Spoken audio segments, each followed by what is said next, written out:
예, 오늘의 시황 브리핑 시작하겠습니다. 미국의 물가 지표가 예상치에 부합하면서 안도감으로 이제 시장에 올라가는 그런 계기를 만들어냈고, 국채금리 달러 인덱스가 어쨌든 하락하다 보니까 이럴 땐 또 아시아 증시 외국인들이 컴백을 하잖아요. 그 효과에 외국인들이 주도를 했습니다. 반도체 SK하이닉스가 크게 올라갔고, 화장품, 태양광 등등의 어떤 종목들이 지수보다 훨씬 더 강한 그런 모습을 보인 게 특징이었는데, 우선 이제 시장 재를 보면 우리가 좀 궁금한 것 중에 하나가 CPI가 예상치대로 나왔다고 이렇게까지 올라갈 일인가? 그러니까 이런 생각을 하게 될 수 있잖아요. 근데 우리가 좀 잘 생각해보면, 제가 먼저 예스부터 할게요. 그러니까 CPI는 모든 제품의 가격 변화, 이게 뭐 모든이라는 것까지 할 텐데 하여튼 주요 품목들의 가격 변화를 다 합친 게 CPI예요. 근데 여기서 이제 근원이라는 게 나오잖아요. 근원 물가는 뭐냐면 CPI 중에서 식품하고 에너지, 이걸 왜 빼냐면 이거는 가격이 워낙 오락가락하기 때문에, 그러니까 이걸 빼놓고 보면 좀 묵직하게 움직이는 거 물가는 어떻게 돌아가지? 이거를 보는 거예요. 이게 이제 근원 물가고, 하나 더 슈퍼코어라고 있습니다. 이거는 주거비도 뺀 거예요. 그러니까 근원 물가에서, 그러니까 식품, 에너지에 주거 비용까지 빼버리거든요.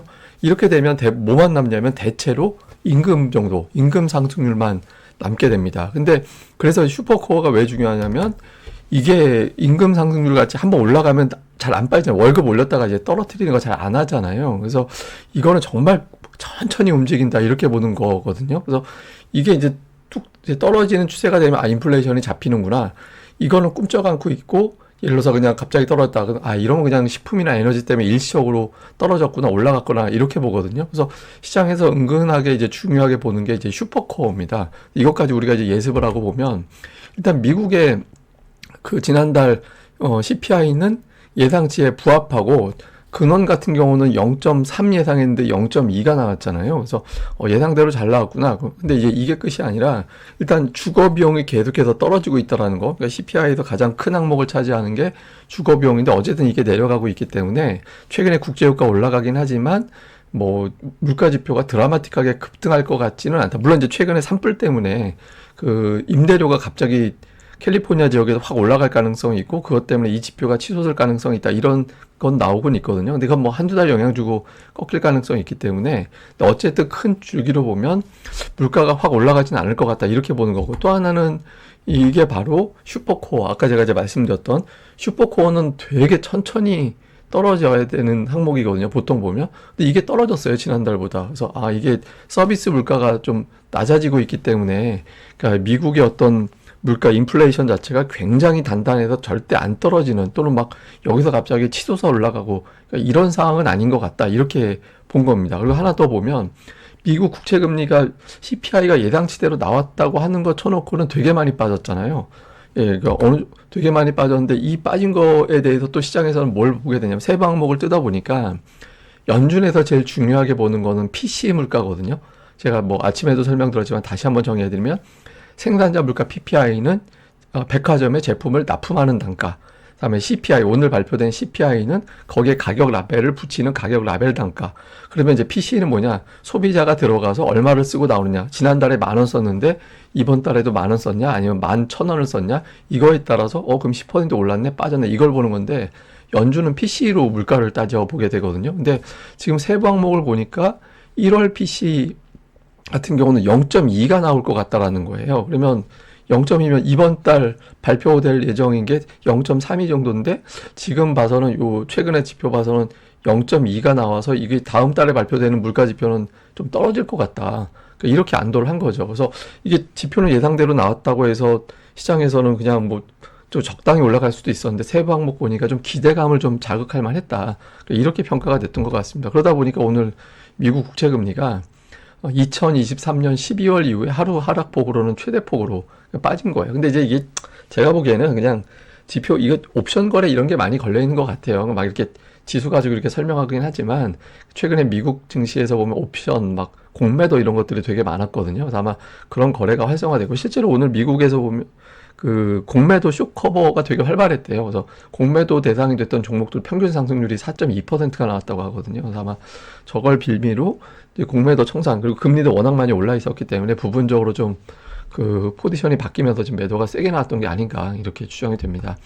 그리고 우리 증시에서는 오늘 금통위가 있었죠. 근데 이게 사실은 실망감이 나올 만했거든요. 왜냐면 이번 달 인하 분위기였어요.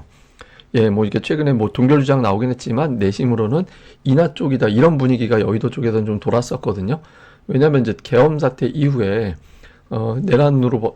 계엄 내란 이런 어떤 상황이 번지면서 내수가 워낙 위축되어 있는 상태로 보여졌기 때문에 금리를 내릴 거다 이렇게 봤었는데 이제 동결을 했죠. 그 대신 이제 한국은행 총재가 좀 시장을 달래는 듯한 그런 이제 내용들도 나왔죠. 그러니까 이제 보면 금리나 사이클이 지속될 거다. 이거 한마디로 그냥 이번 달은 넘겼는데 환율도 높고 해서 넘겼는데 다음 달은 내릴 거야. 이런 신호를 준 걸로 보여지거든요. 그래서 금리 동결한 건 좀 실망스럽긴 하지만 다음 달에는 내릴 거야. 뭐 이런 식의 어떤 메시지를 준 점. 이게 이제 금통위 가지고 좀 시장이 흔들릴 수 있었는데 이제 이런 부분들을 약간 좀 상쇄시켜주는 그런 역할을 했던 것 같습니다.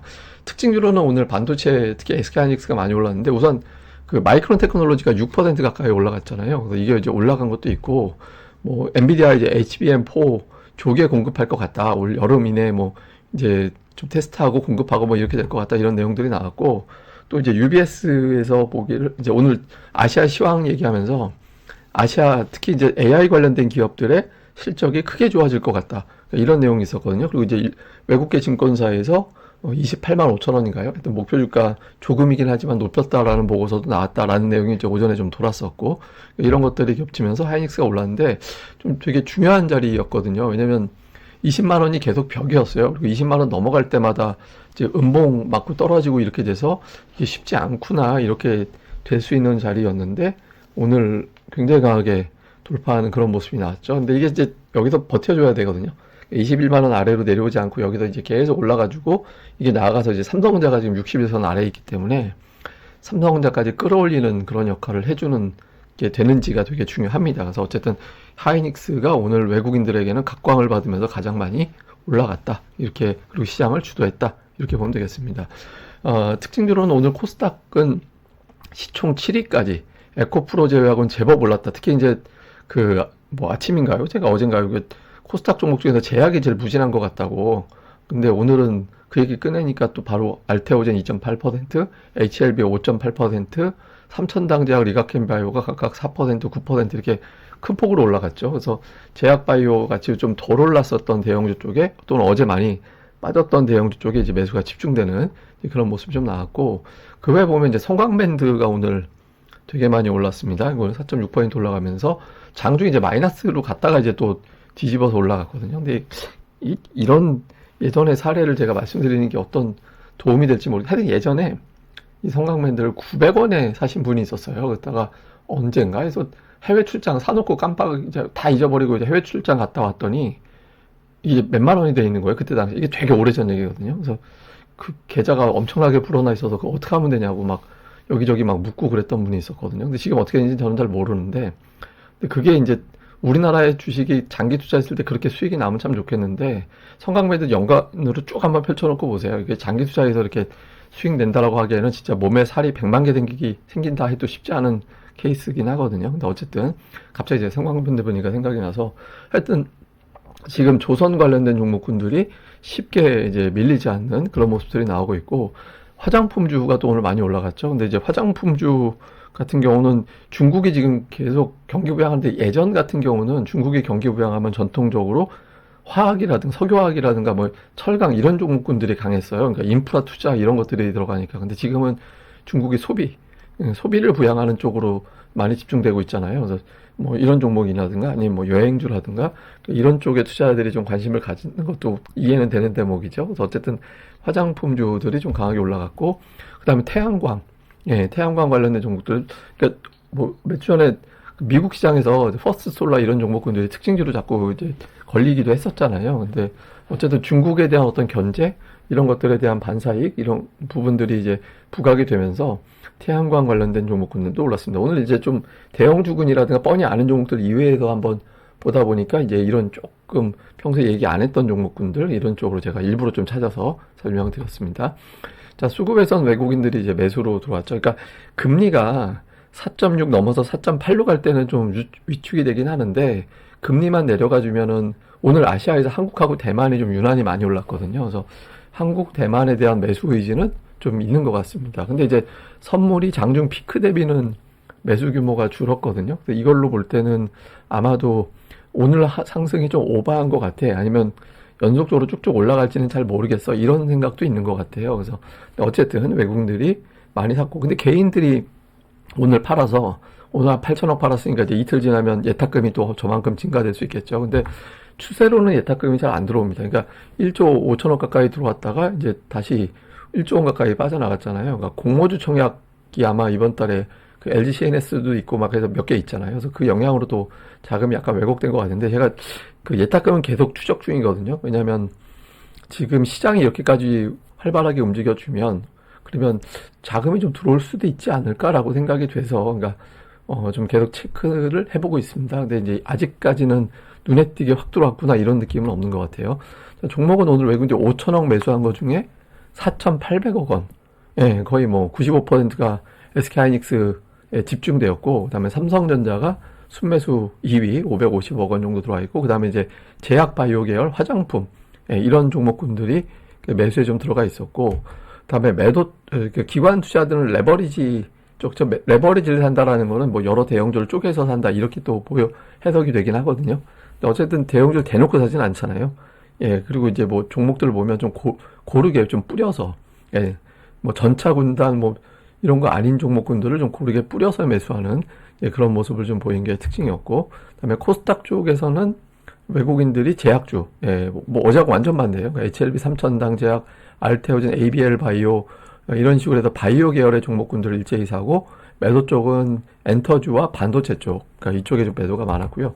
그다음에 기관 투자자들은 업종별 특징이 그렇게 강하진 않았는데, 근데 역시 또 시가총액 상위 종목을 좀 고르게 사는 느낌? 그러니까 순서는 바뀌어 있지만 시가총액 상위 종목이 좀 포진해 있는, 예, 그런 특성이 있었거든요. 그래서 좀 그 외 업종은 뭐 업종에서 골라서 사거나 팔거나 엇갈리는 형태를 보여서 뭐 뚜렷하게 어떤 뭐 이렇게 종목군별 특징이 있었던 것 같지는 않습니다.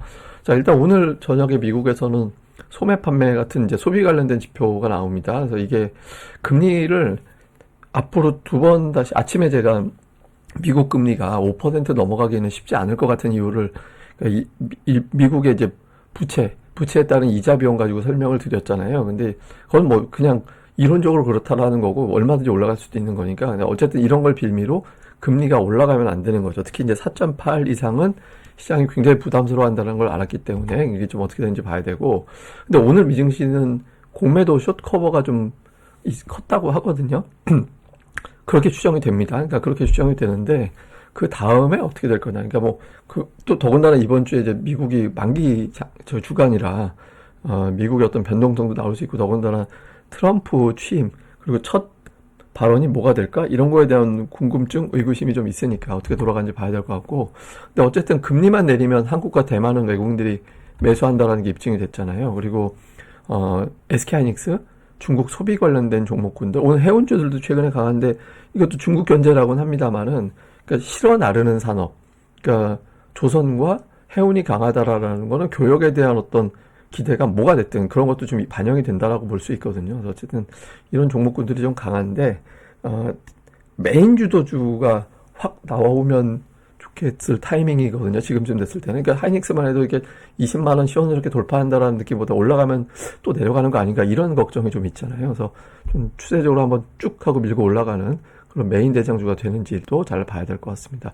근데 이제 시장이 제가 이제 계속 뭐 말씀드린 게 그거였잖아요. 그러니까 좀 치고받고 하는 단계다. 그러니까 1단계, 그러니까 과매도권 내려가서 쭉 올라가서 상승 종목 일방적으로 많은 장으로 좀 갔다가 과매수권 넘어가게 되면 그때부터는 좀 상승 종목이 확 줄어드는 그런 단계로 바뀌게 되고, 그게 1단계, 2단계는 어느 정도 과매수에서 벗어나게 되면 치고받고 한다. 그러니까 반등됐다가 쉬었다가 이게 된다. 그래서 지금이 2단계고 그 2단계가 해소되고 나면 다시 또 상승 쪽으로 가는 단계인데, 최근에 보시면 이 보세요. 1월 8일 이후에 상승 종목 많았고 하락 종목 많았고 상승 종목 하락 종목 상승 종목 하락 종목 상승 종목, 이게 퐁당퐁당해요.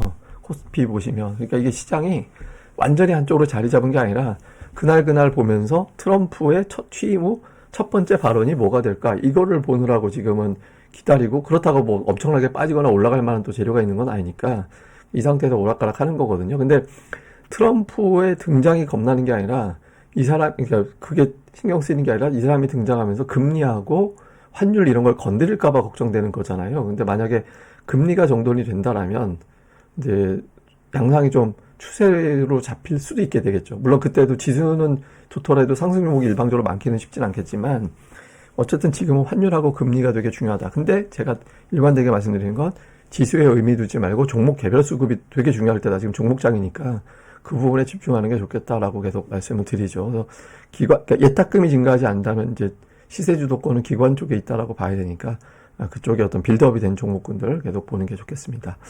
예, 그럼 또 하루 또 잘 보내시고요. 저는 다음에 뵙겠습니다. 이 방송 구독하기와 좋아요 꼭 좀 부탁드립니다. 감사합니다.